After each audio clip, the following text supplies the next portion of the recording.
السلام عليكم ورحمة الله وبركاته.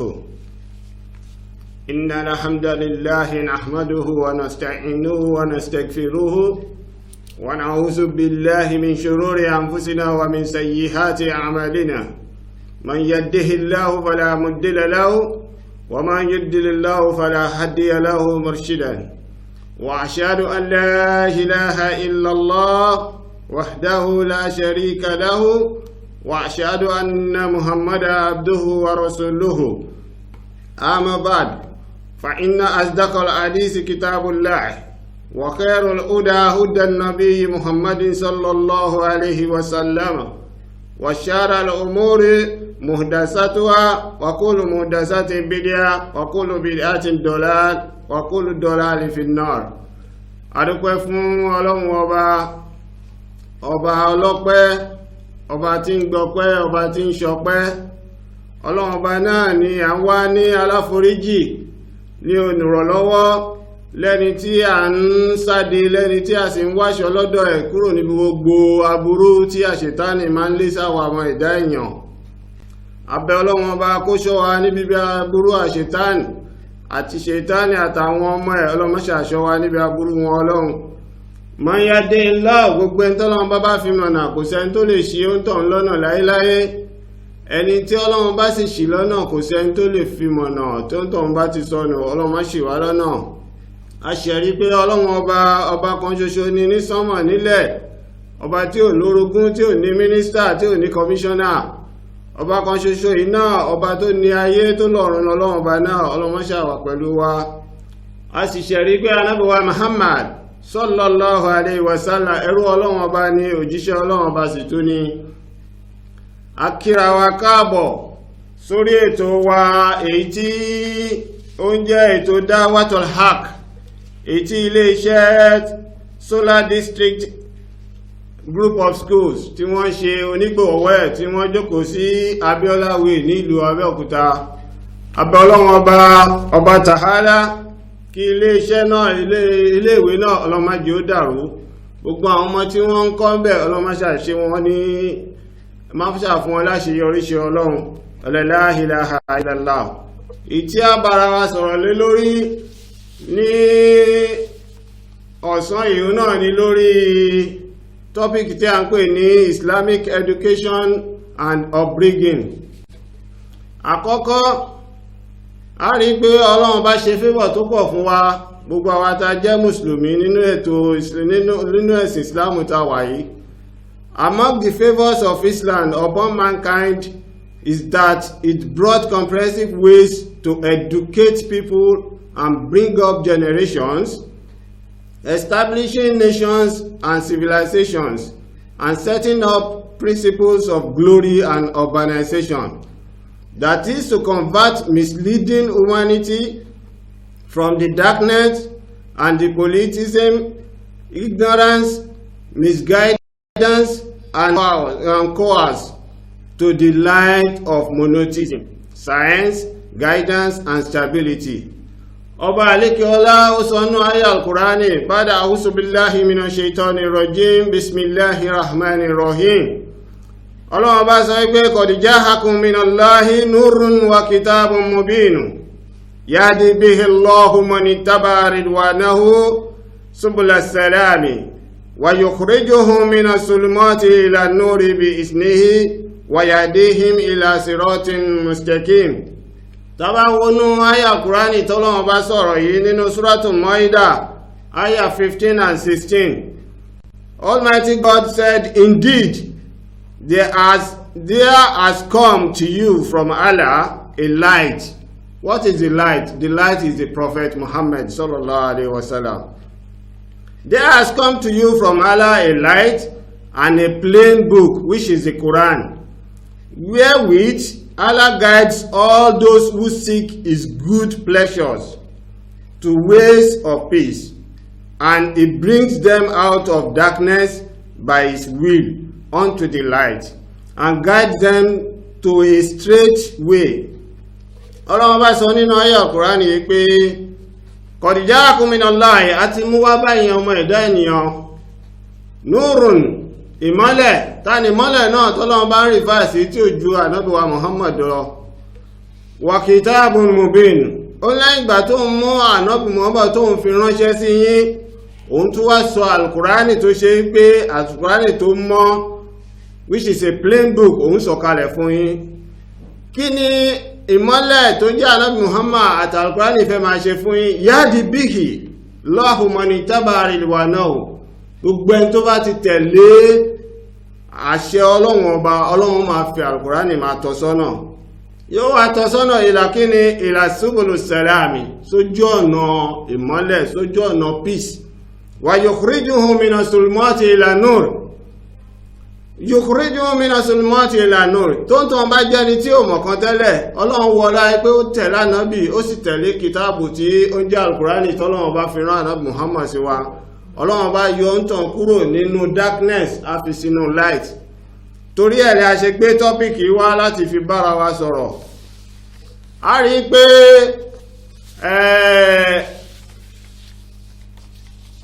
àfá àgbà kan tí a ń pe orúkọ ẹ̀ ní Imam Ghazali àkọ́kọ́ ta ni Imam Ghazali kákọ́jọ wò Imam Ghazali orúkọ ẹ̀ gangan ni Abu Hamid Muhammad ibn Muhammad al-Ghazali Abu Hamid Muhammad ibn Muhammad al-Ghazali.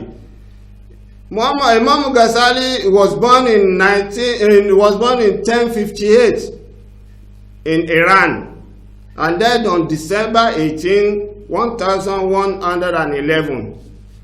Just only 53 years ni Imam Ghazali fi ṣe ilé ayé pẹ̀lú gbogbo tírà pẹ̀lú gbogbo ìmọ̀ tó ní. Imam Ghazali is a Muslim theologian and mystic whose great work Ihya Ulumuddin, the revival of the religious science, that is one of the book that Imam Ghazali wrote.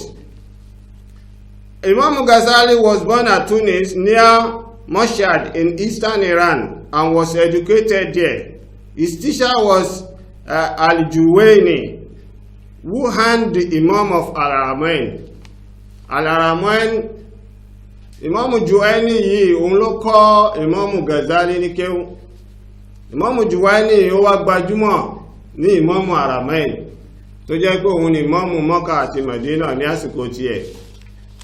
Tá bá wo inú ẹ̀kọ́ tí Imam Ghazali kọ́ wa ó ní 10 aims of an Islamic education and upbringing òun ni a fẹ́ fi bára wa sọ̀rọ̀ lé lórí lónìí.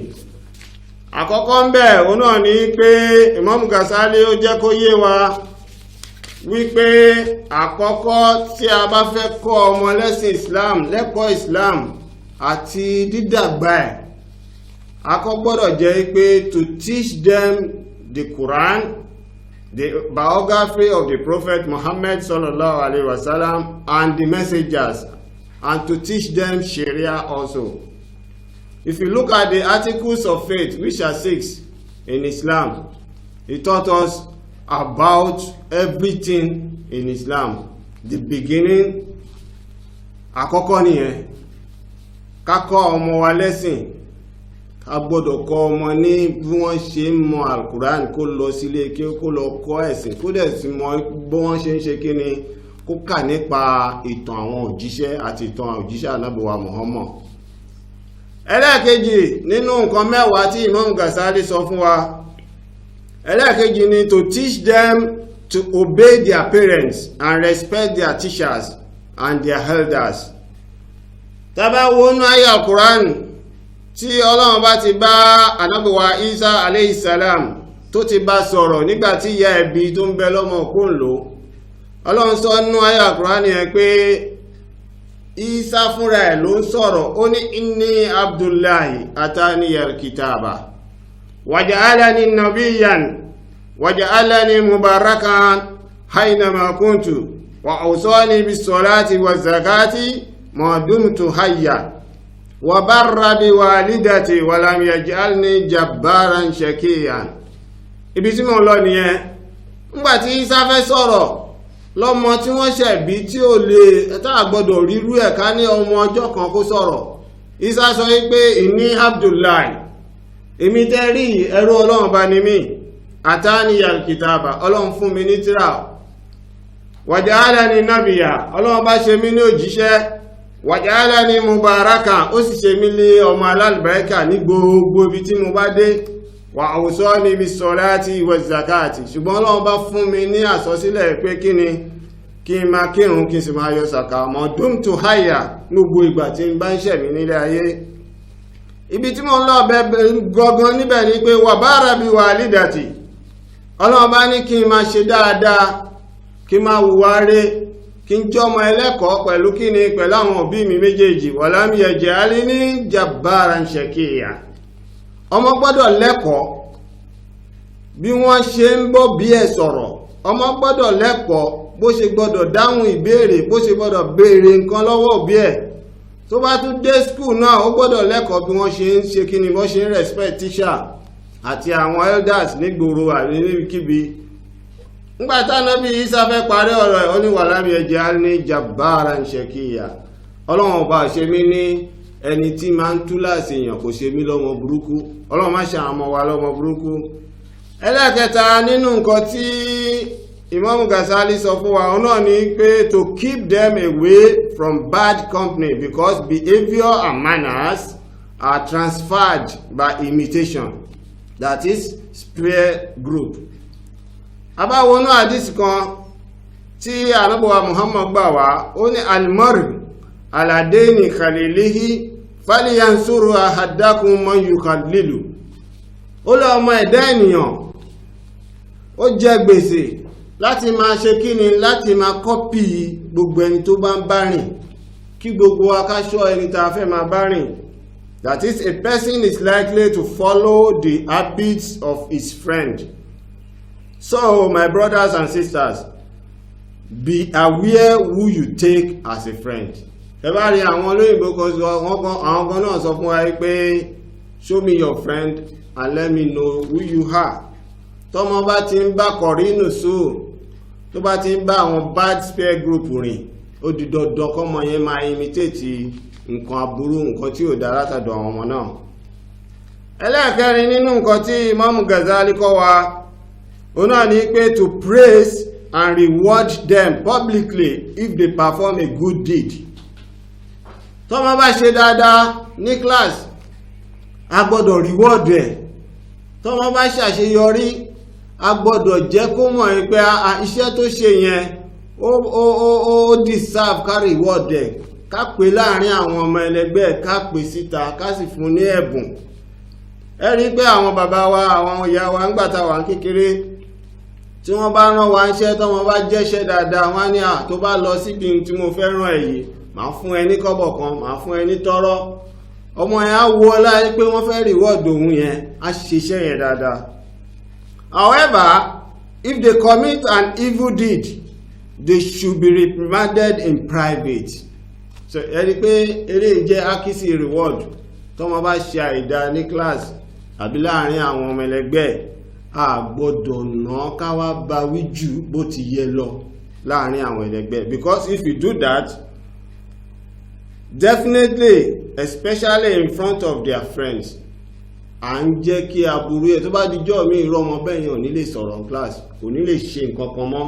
A máa bẹ̀rù pé àtòun bá ṣe mistake, wọ́n máa disgrace òun lójú àwọn friends òun.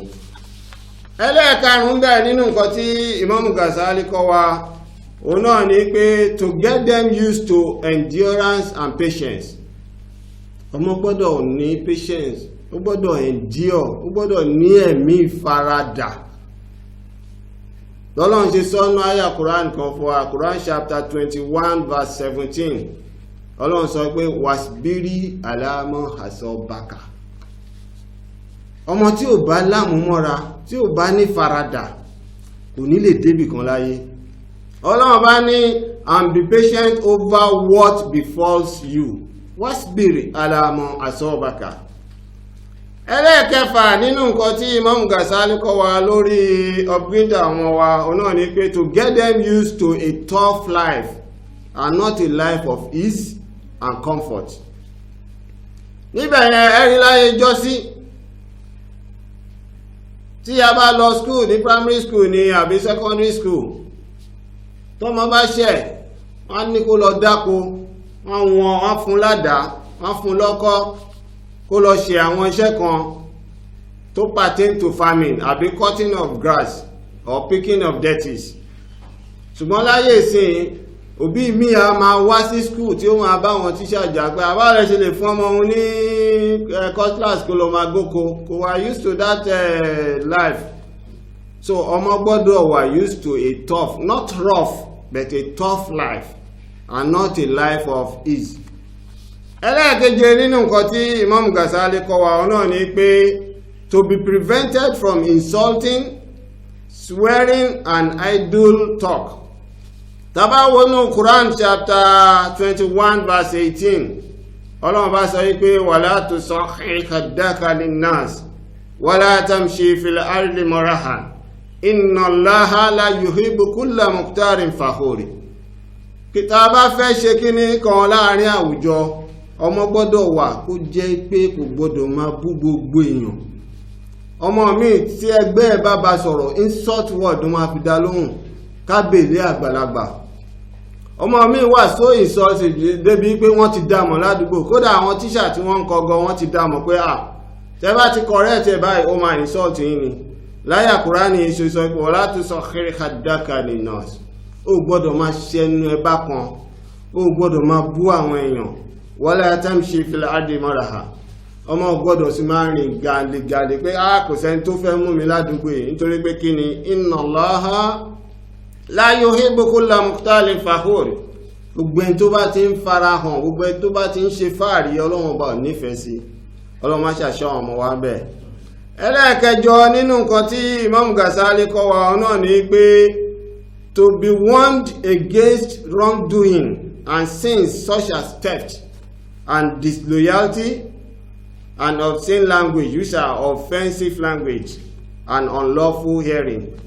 Níbí báyìí ẹ rí pé kọ́ mọ́ ṣe tí ò dá àbí kọ́ mọ́ ṣe ẹ̀ṣẹ̀ kan tí ò dá tí a gbọ́dọ̀ fi hàn, a gbọ́dọ̀ jẹ́ kọ́ mọ́ ẹ mọ̀ pé a ń tó ń ṣe yìí kò dá. Nínú ẹ̀ ní kọ́ mọ́ máa tọ́wọ́ fẹ́. Ó mú mi rántí ìtàn kan about 2 months ago tí mo lọ fún training kan. Ẹni tó wá deliver lecture bẹ́ẹ̀ sọ fún wa, ó nígbà tóun kéré pé màmá òun rán òun ní epo. Wọ́n ta epo yẹn ní for example 100 naira ìgò epo kan, àwọn dẹ̀ máa lò fóṣù kan. Ìgbà tí màmá òun rán òun wá lọ sọ́dọ̀ ìyálépo ládùúgbò àwọn tóun ra epo yẹn lákọ̀ọ́kọ́ 100 naira ni wọ́n ta fún. Nígbà tó dóṣù tó tẹ̀lé, owó yẹn wá sílẹ̀, ó di 50 naira. Ọmọ wa mú 50 naira tó kù, ó wá jù sápò. Àtòun àtàwọn ẹ̀gbọ́n àtàbúrò ẹ̀, ó láwọn ná 50 naira yẹn tó ń jẹ́ kọ́pọ̀ kan àbí èpè nígbà yẹn, àwọn ná for 1 week ní school táwọn fi ń jẹun yàtọ̀ sí oúnjẹ tí wọ́n fáwọn lé. Ó nígbà tó wá di following month òun ò sí nlé, wọ́n wá rán ẹ̀gbọ́n ẹ̀ wípé Bọ́lá ò sí nlé, Babátúndé wọ́n wá gba owó kó lọ repo wá lọ́dọ̀ ìyálépo. Nígbà tọ́mọ ìdọ́dọ̀ ìyálépo tó wá discover pé 50 naira ni wọ́n ta epo fún, kò ń ṣe 100 naira wọn. Ìyálépo wa ní ṣẹ́gbọ́n àbúrò ò sọ fún mọ́mì yín ní last month ní pé ó ti di 50 naira ni. Ìyẹn tí ò mọ̀ kankan, òun kọ̀ lọ lé ti ẹ̀ ní bọ́lọ́run ṣe dá, ló bá jíṣẹ́ fún ìyá wọn pé wọ́n lépo ti di 50 naira láti last month o, ṣé Bọ́lá ò sọ fún yín ni? Ẹ wò ìyá dáadáa, ìyá bá dákẹ́ ló bá ń wọ ọmọ. Wọ́n ṣe oúnjẹ alẹ́, gbogbo wọn délé, bàbá wọn délé, wọ́n jẹun wọ́n mu. Ìyá bá pe bàbá sínú yàrá pé Bọ́lá ti ń tọ́wọ́ fẹ́ o, lóṣù méjì sẹ́yìn mo rán ní nǹkan báyìí. Ó dẹ̀ mú owó yẹn ó dà sápò. Bàbá ní àgbọ̀dọ̀ gba ilé ìláyè inú ilé. Bàbá bá jẹ́ kán jẹun tán, wọ́n ṣe prayer, wọ́n fẹ́ sùn ní bàbá wá pé Bọ́lá Oyèwùsì kí wọ́n ti wà láàrin wa nínú ilé yìí. Lọ́mọ yẹn bá ní báwo ni Bọ́lá Oyèwùsì ṣe jẹ́, ó ní sọ́ọ̀nìmù tóun jẹ́. Nígbà yẹn Oyèwùsì ni olè tó gbajúmọ̀ ní Nàìjíríà. Bọ́lá Oyèwùsì kẹ̀ ọkùnrin kọ́ lọ gààrà lọ síbi iṣẹ́ tó ṣe. Ni wọ́n bá sọ fún yín pé ok, tó bá ti jẹ́ pé ó ní Bọ́lá ń bó ni Oyèwùsì ń gbé, torí pé ó lè ní kò gbọ́dọ̀ gbé inú ilé, ìta ló gbọ́dọ̀ gbé. ní wọ́n bá tí òun síta lọ́dún náà, wọ́n bá tilẹ̀kùn lé, bàbá òun sì wọlé, bàbá lọ sùn, ìyẹn bá ń họrun. Àti ìyá àtàwọn àbúrò tó kó bá òun wípé òun ṣe irú iṣẹ́ yẹn, wọ́n lè sùn, wọ́n bẹ lójú wíńdò tí gbogbo wọn wo ojú wíńdò títí ilẹ̀ fi mọ́, àtòun àti ìyá òun àwọn ò lè sùn. Ṣùgbọ́n kí ni bàbá yẹn fẹ́ kọ́ wọn yẹn bẹ̀rẹ̀ pé nígbà tó bá ti ń jí tọ́rọ́ kọ́bọ̀ nílé tó fi ń pamọ́, tó bá dọ̀la wàá di òyewùsì, kó tó di òyewùsì nínú ilé yìí àbí kó ń kọ́ yẹ ń yànà. Ó lóun wá wà níta ń bẹ̀ ní àsìkò yẹn dẹ̀ ní gbọ́mọgbọ́mọ pọ̀ níta. Ìyá àwọn olè sùn, wọ́n ṣàn wojú wíńdò gbogbo ìgbà pé ọlọ́mọdé kan gbọ́mọ títí ilẹ̀ fi mọ́ wọn ṣọ̀hún mọ́jú ni. Ṣùgbọ́n nígbà tóun máa dé wọlé láàárọ̀ tóun máa rí bàbá òun báyìí, bàbá ń sun oorun tara ni tó dẹ̀ ń hanrun. So èèyàn gbọ́dọ̀ kọ́ ọmọ, tọmọ bá ti ń tọ́wọ́ fẹ́ díẹ̀díẹ̀, ọmọ mi gbégbiri ni, tó bá ti ń mú lé báyìí ìyá àti bàbá àwọn ọ̀ní kọ tí ó fi dé skul yóò máa tọwọ́ bọ báàgì àwọn ọmọ yòókù tí ó sì máa jí nǹkan. Ọlọ́run má ṣàṣọ wa ń bẹ̀. Lára àwọn nǹkan tí Imam Ghazali kọ́ wa nìyẹn. Ẹlẹ́ẹ̀kẹsàn-án bẹ́ẹ̀ òun náà ni to be allowed to practice some physical education. A gbọ́dọ̀ allow àwọn ọmọ wa kí wọ́n máa ṣe physical, kí la dá PhD sílẹ̀, wọ́n gbọ́dọ̀ ní physical education, but only after completing Islamic duties and education. For example, a gbọ́dọ̀ fi time physical education sásìkò tí àwọn ọmọ máa kírun sórí kó má bàa contradict ara wọn. A gbọ́dọ̀ fi àsìkò physical education ká fi sí àsìkò tí wọ́n máa kọ́ science àbí tí wọ́n máa ṣe nǹkan míì.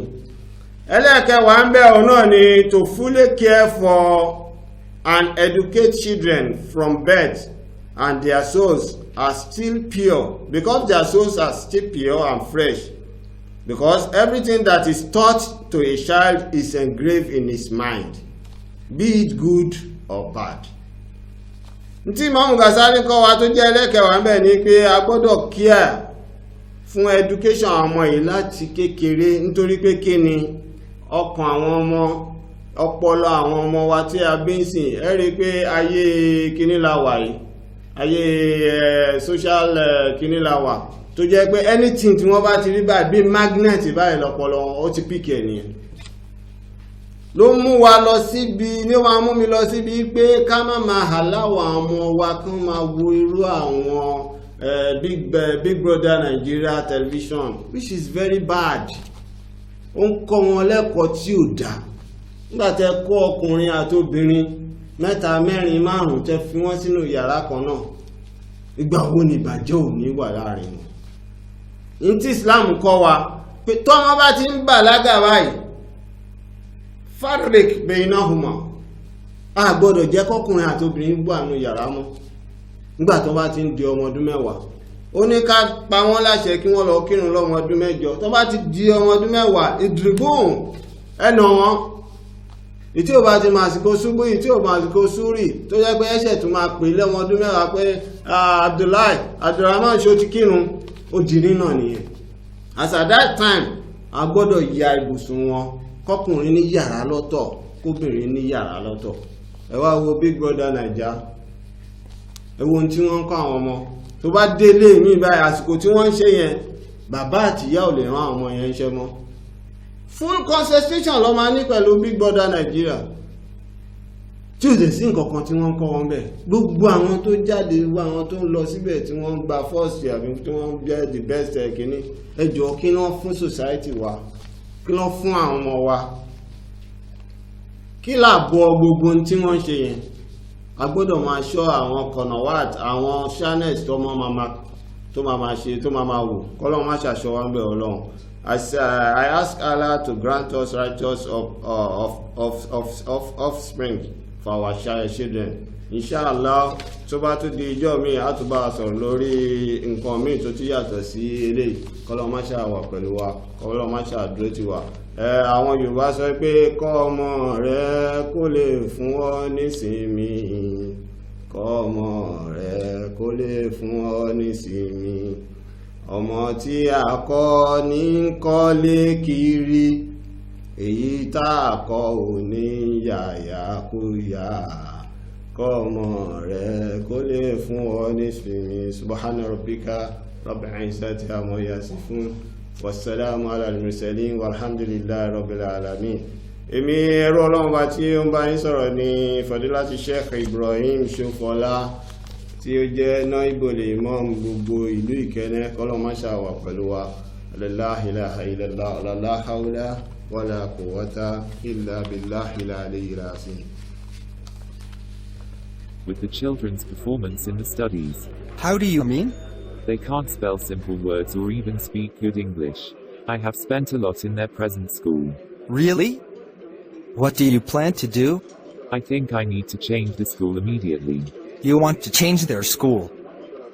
Why not bring them to Solar Distinct Group of School? Solar Distinct Group of Schools. Where is that? Education is the best legacy. Education is the key to success. Education is power. The city of Abeokuta, introducing Solar Distinct Group of Schools, the citadel of knowledge with the aim of making students legends, are empowering them with the key to success. We have conducive classrooms, standard science laboratory, modern boarding facilities, and many more. Solar Distinct College is opposite Crown Royal Hotel, Abiola Way, Abeokuta, Ogun State. Telephone numbers are 080-343-86383 or 080-644-74033. Solar Distinct College, the school with distinction.